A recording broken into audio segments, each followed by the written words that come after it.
This is the Viltrox AF 20mm f2.8. It is small, lightweight, extremely easy to carry, and on top of that, it's one of the most affordable lenses on the market today. The wide-angle prime lens for full-frame cameras with an f2.8 aperture and autofocus at this price, is it really as good as it promises?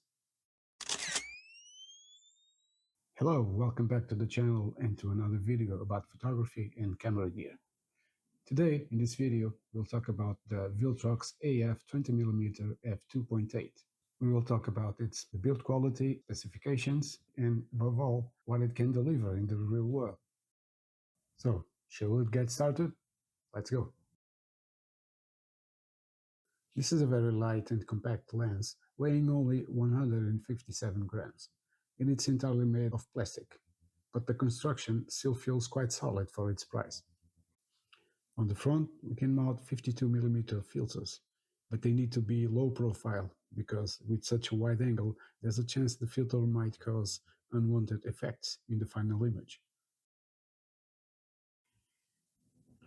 The mounting flange is made of metal, and here we can find a USB-C port for firmware updates via an app that can be downloaded from the Viltrox website. Unfortunately, there's no wireless healing, which may prevent us from using this lens in rainy conditions or very dusty environments. It's a very simple lens with no switches at all. Everything is controlled through the camera, except for focusing, which can be done manually via the focus ring, also made of plastic, but with a very pleasant feel. The lens comes with this small lens hood, also made of plastic, but the material seems to be good quality, just like the rest of the lens. Its optical structure consists of 10 elements in 8 groups, including 2 ED lenses, 1 high refractive index lens, and 2 aspherical lenses. The aperture diaphragm is made up of 7 blades, but in my tests, the bokeh balls didn't come with a very round shape. The Viltrox AF 20mm f2.8 is a wide-angle prime lens that offers a very wide field of view with an angle of around 91 degrees, which makes a noticeable difference compared to something like a 28mm lens. With a maximum aperture of f2.8 and a minimum of f16, although it's not one of the fastest lenses on the market, it still captures a good amount of light even in low light scenarios. The autofocus system is fast enough and almost completely silent, and with a minimum focusing distance of 19 centimeters, this lens also becomes a good option for vlog-style video. On a camera with a cropped sensor, this lens effectively becomes a 30mm f2.8, which can also be very useful for street photography, since many street photographers prefer a focal length of around 30 to 35mm. Now let's move on to the most interesting part, the image quality. This small and simple lens turned out to be a pleasant surprise.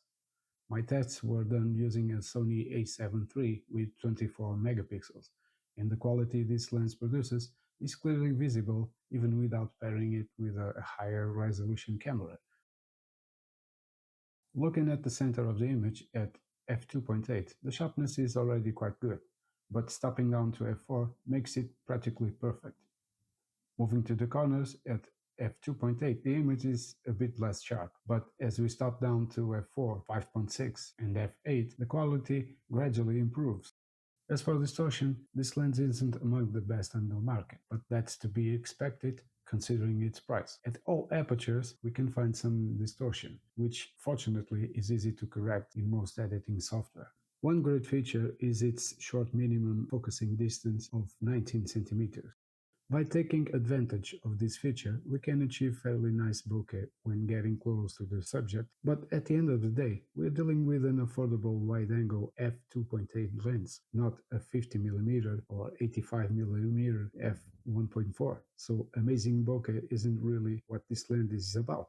When it comes to video quality, this short focal length combined with good autofocus system once again proves very useful for vlog-style shooting. Its wide field of view and very lightweight means it can be even used without a gimbal, paired with any camera with a good stabilization system, or IBIS for short. In summary, this lens may not be perfect, but that's not its goal. For the quality it delivers at such an affordable price, it might be the best lens on the market at this 20mm focal length. As a disclaimer, this video is not sponsored by Viltrox, and the lens I tested was purchased by me with my own money. But if someone from Viltrox happens to be watching, feel free to get in touch. You're welcome to send me some of your lenses to test here on the channel.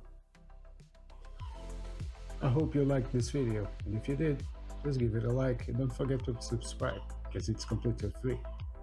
So until next time, happy shooting!